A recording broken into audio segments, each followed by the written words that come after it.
What is up, everybody? As you can see, we are outside today. I'm out on my property. I just got that Air 2S, and I'm here to tell you about some really cool features as a real estate video creator that you will love about this drone. Now, before further ado, let's get right to it.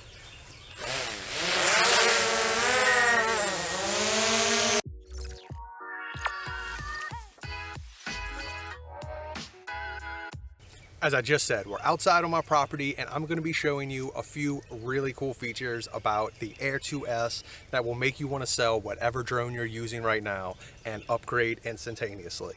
The very first thing I want to show you is the remote. Look at it. Do you notice anything different about it? How about like right around here? See that Cine mode?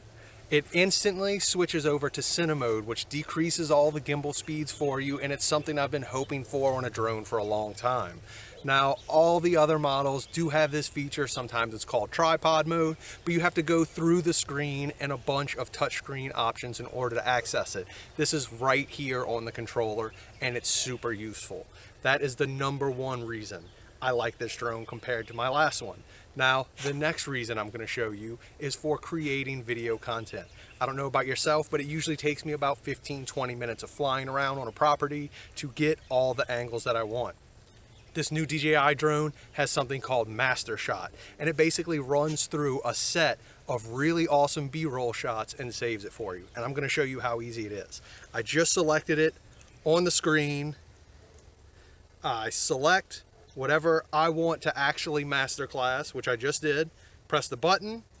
Then let's go right over here. I'll show you if you can see it.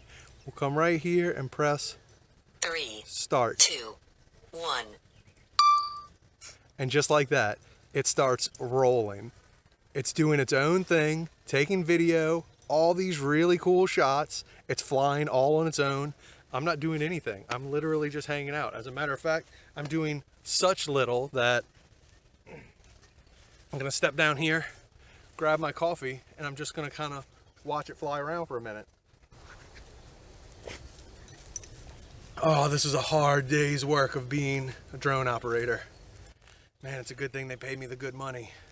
Let me set this down and just show you where it's at in the process now. Look at it. You can see it. Here's the screen. I don't know if you can see it honestly, but you know what? I'm just going to actually show all the footage later so that way you can see it when I get back in the studio and start talking about it. Like I said, this is really, really unique. And while you're watching this, please excuse the horribleness of my property. It's about to start raining. I really wanted to make this video, and I thought it was more important to make this video than it was to clean up my property. So, sorry for you. Just deal with it. It's still rocking and rolling. It's 75% of the way done. And still, I haven't touched the remote. This is about 2 minutes of operation now. It's doing its rocket mode where it flies straight up into the air and pivots down with the gimbal. So that's pretty cool. It has, like I said, it's a whole bunch of unique moves that I literally can't pull off as well or as quickly. So, why I think, let me just set the remote down for a second. So, it's 90% done. You know what? I'm going to do the backyard as well as soon as I'm done. So I'll come back as soon as this is finished and we'll talk a little more.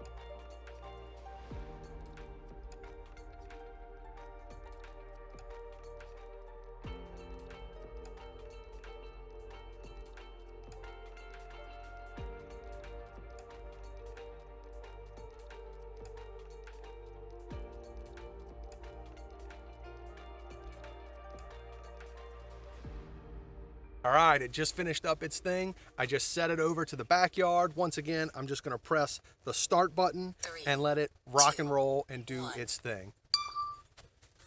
So, while I've got the remote sitting down and my drone is working for me, let's talk about why I think this is cool. As I was just talking about, it takes me about 15 to 20 minutes to do all of these shots that it's doing right now, if not more, because I'm kind of indecisive and I'm not 100% sure what I want to shoot when I get to a property. This is kind of taking all that out for me because it's taking 12 generic B-rolls in a row of everything. Now, it does it in exactly 2 minutes and 7 seconds, the way I have it set up. That is a way shortened amount of time. But what I will say is that I've noticed it only really does the front of the property. So I do it twice, once for the front yard, once for the backyard. It's 4 minutes instead of the 20 minutes that it usually takes me, and it has all the really cool shots. It builds it out into these clips, which I'll probably be showing right now while I'm talking about all this, just so that way you don't have to listen to me ramble out here. You can see what it's actually doing while we're talking. Let's see where it's at. In that little amount of time, it's at 55% done. It's almost done with the B-roll of the back roll of the backyard as well.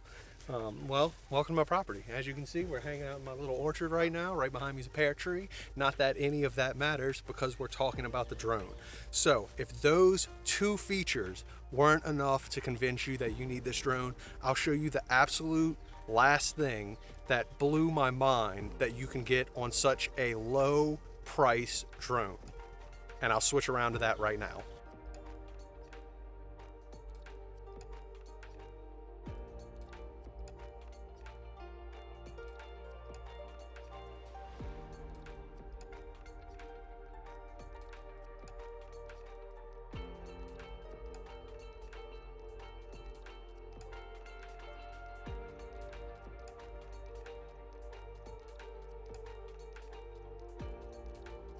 All right, it's starting to kind of sprinkle on my property. Like I said, it was about to rain. I decided to fly this drone instead of doing my yard work. But either way, the last thing I want to talk about that's really, really cool about this drone is that it actually has a manual focus. None of my other drones have this, and it's really, really awesome for shots like this. I'm gonna point out and highlight this nice tree in the front yard and have the rest of the house in blurred focus behind. Now, I don't know about you, but I've never seen anything other than a high dollar and very expensive drone that can do this. Not my Phantom 4 Pro, not the Evo, nothing that I've flown personally has this option other than the Inspire or the Inspire 2 with the really nice camera. It's all done. Look at that. It even creates a little video for you once you're all done. All right, everyone. As you can see, we are back in the studio because it started pouring down rain on me just as I thought it might. Managed to get everything inside before anything really got wet, especially this camera.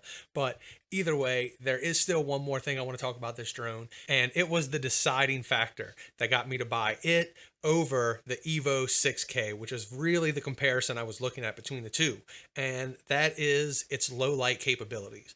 They both have a 1-inch sensor, but from all the videos I've seen, this seems to perform really, really well in low light for what it is, for how cheap it is. I saved myself almost $1,000 by going with the new DJI. Now, I did just kind of luck out because I was debating between the two and I didn't even know this was coming out. It just kind of came out 2 days after I started looking at the 6. I was comparing the Evo 6 and the Evo 8K and I ended up with this. Ever since I released this footage to my buddy, he saw it and he just bought the Evo 8K and he is sending it back for this DJI Air 2S. The functions I talked about earlier are just key. It's going to make such a difference in your real estate game coming in the future. Now, right now, from everything I see, the master shots, it does have some flaws built into it. First of all, the drone itself doesn't have any side sensors. So when it moves, so instead of moving sideways like this, it actually moves like this and tilts the gimbal this way. So that way it can use the front and like upper sensor. I'm not really quite sure how it works. Somehow it's compensating for the lack of side sensors and using the ones it does have. Now this every once in a while you'll see the props in the shot when it goes down this way. Now luckily you can just crop in a little and it's not really that big of a deal. There is another setting in the remote where you can basically tell it to prefer visuals over obstacle avoidance and it won't go that far of an extreme, but the obstacle avoidance will not work as well. So that's kind of a toss up you have to take. I've also not been able to try this in a suburban or city area. I know the obstacle avoidance on this thing is good around my properties. It gets really close to trees and has no problem avoiding them, but I don't know what it'll be like in a suburban area with just so much random things around. That's going to be the next thing I test for it, so look out for that in the future. Now that you've seen all the footage that this thing creates, basically all on its own, you know the top reasons why I chose this over its competitors and what I currently fly. That being said, since I got it a few days ago, I have been nothing but impressed with this little drone. I've already showed you that it can operate all on its own. It can save you time in the field as a real estate video creator, and it has incredible low light capabilities. I've shown you all the little clips of that. Now, to end this video, I'm going to show you all of this footage that I was talking about, kind of built into a little cinematic package just for you. As I always say at the end of my videos, if you like the information I provided, press that like button. And if you like the way I provided that information, mash that subscribe button. Keep shooting, keep rocking and rolling. Consider selling your drone for this thing because it will definitely save you time in the field. Check you next time.